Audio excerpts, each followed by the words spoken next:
next year we do this at the governor's mansion down in Richmond. Well, this is a huge crowd. I want to thank you all for coming out today. My wife, I want to recognize my wife, Dorothy, who is in the back of the room somewhere. They're way out in the hallway. Dorothy, you can come on up, honey. Don't. This is a great crowd. I want to thank you. We are less than 9 months away from the election. It is showtime, and we need your help. We need you signed up. We got precinct lists here for you. We've got to get everybody on the ballot. We've got 6 candidates running, I believe, who are here statewide. Sign all of their petitions, please, folks. Let's help get every Democrat on the ballot. The more people involved in the process, the better it is for the Democratic Party. So sign them. Help everybody that's here. Help Mark. We got Anish and Ralph. Justin, we got a lot of candidates running, and we need their help. And we need you to sign up and help them. So first, sign up for me, most importantly. Sign up for them. Sign up to make phone calls, knock on doors. It's exciting. You can feel this excitement all over the Commonwealth. Many of you probably know I did run back in 2009. I ran a platform of big ideas. Got a lot of big ideas out there, things we needed to do. Got a lot of great people to help me. But, you know, the day after that election, I got myself up just like every Virginian does, and I dusted myself off and said, you know, what a great experience. And did several thousand events, as you know, all across the Commonwealth. Spent a lot of time with LeVar, spent more time with LeVar than my wife. We had spent a lot of time together, but it was a great experience for me. And for LeVar.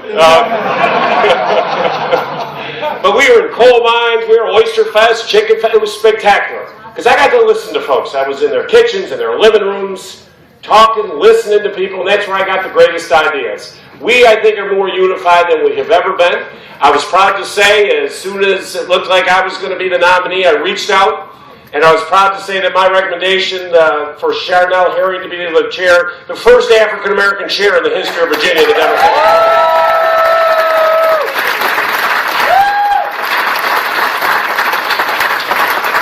And I love Charnel. I'm always embarrassing her, but you know, she has got such a personal story, which all of us know. Had been homeless for a while, she and her mother, spectacular story. But that's what the Democratic Party is all about, fighting for folks who need us to fight for them. And that's why it's important. I've said all along in the last couple of years, when I run, we're going to all run together. And if you're running with me. We are a team to do this. And that's why it's very important for us, folks, not only to win the governorship, we need that lieutenant governor because the lieutenant governor will break ties. So I'm counting on Mark and Anish here, folks. We got to do that. I need to be breaking some ties. And in the House of Delegates, as you know, we need a good attorney general because we know what happens when we have an attorney general who's more interested in suing scientists and all this other stuff instead of focusing on the job at hand. So it's important for us to have a real attorney general who's focused on the people's business and not some social ideological agenda which is going to divide us. We need someone working with us. And most importantly with that, we need some House of Delegates. We got to get ourselves out of the situation. So we have worked hard. I have been out recruiting candidates. I know Mark Sickles is here somewhere and David Toscano. We're all in this together. We're all meeting together. My offices are their offices. Our data is there. We're all in it together, folks. Yeah. This is going to be a watershed election. We know history. You know, whoever wins the White House, the other party's won the governor's mansion for 40 straight years. But you know what? If I would have said 10 years ago that Barack Obama would win Virginia twice in a row, folks would, so he did it, and we're going to do it too, folks. So we're going to shake up some history. But I am excited, but if you know me, I'm always excited. But I'm really extra excited. This is a big deal. Dorothy and I are all in, our 5 children. As Kip said, Dorothy and I have lived in the same house in Old Dominion Drive for 21 years. We've been going to the same church for 21 years. I am passionate like you to make sure that our children are back with us, that they have jobs here, they have children here, our grandchildren are close. That's what everybody wants. But in order to do that, folks, we got to create some jobs in the 21st century. I am focused on job creation, economic development. You all know my story. I was going to have to pay for college, so I started my first business when I was 14 years old. I'd come home from caddying golf bags. I'd made $8 in 5 hours. I was a wreck.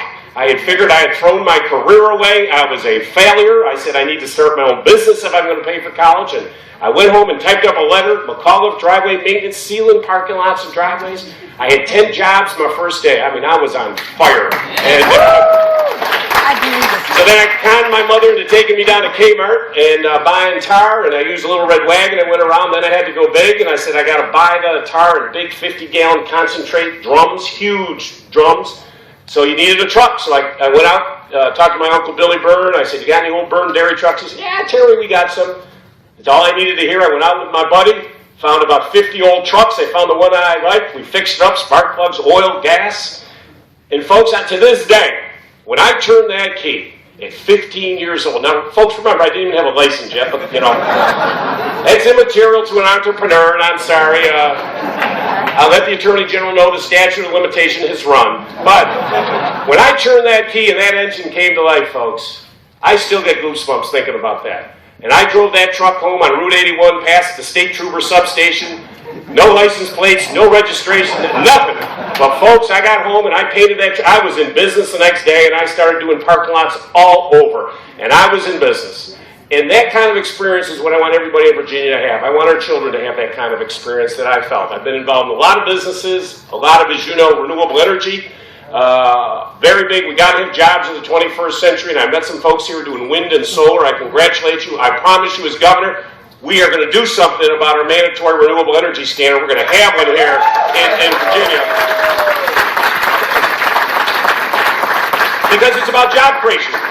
We ought to have wind turbines, but we ought to build the blades and the rotors and the poles. We ought to build them all here in Virginia. We got to have jobs. But in order to bring jobs, you want me as governor to build small business, bring business in? I got to have a transportation system that works. And I'm talking about a real transportation plan that dedicated source of funds, because we all know that in 2017, Virginia will probably be the only state in America that can no longer apply for federal highway matching funds. That is a 4-to-1 match. How many of you knew that? Besides the delegates and Kate Hanley. But seriously, folks, you should all know that, because we put up $1, you get $4 from the federal government. This is your money, billions of dollars. We won't have the dollar in the construction account, so it's all maintenance. We're going to forfeit billions of dollars of money. Can't do that, folks. We waste 70 hours a year here in Northern Virginia stuck in traffic. It's $1 billion wasted. Hampton Roads, 43 hours, $700 billion. $1.7 billion stuck in traffic. We've got to fix that. No more kicking the can down the road. Let's deal with transportation. We've got to have an infrastructure that works. You want to see your kids go play ball games. Well, you can't be stuck in traffic for 3 or 4 hours. Right, Chad? Right? You can't. But we need some real leadership. And I'm willing to go in and take on those big challenges. I've always said this. Don't mean it negatively. United States Senator, that's not my gig. I'm sitting around 99 other folks. That is not who I am. You all know that. So I'm in for this race to change things, to do it up. I'm not worried about other future political aspects. Doesn't matter to me.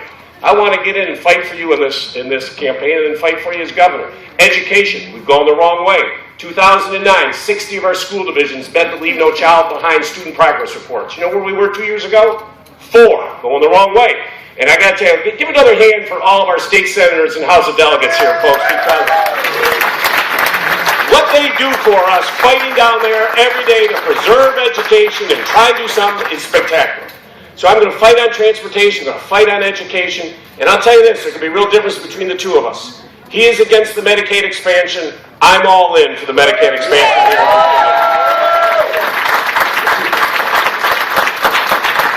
Think about this for a second. We will be able to cover 400,000 to 500,000 more Virginians with quality health care. Yes. It is the right thing to do morally for these folks. Also, it's the right thing to do for us here in the Commonwealth to keep our citizenry healthy, prevent illnesses, right thing to do. But take it from a business perspective.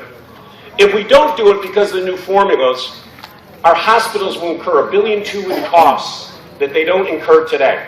So we're going to have to pay that. That's going to come back to us. But I'll just quote the Richmond Times-Dispatch the other day. The next 7 years, $21 billion will come to the Commonwealth of Virginia. And I remind you, folks, this is your money.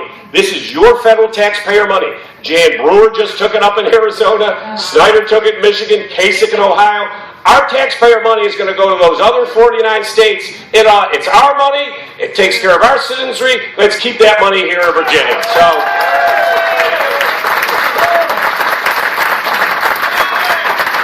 All right. So I just want to thank you for coming out today. We go on all day. I won't. It's a birthday. We're supposed to be eating cake and celebrating. But folks, we're going to do everything we can. And I promise you this. I need your help. Please sign up and help all the candidates run. Let's make this a fun year.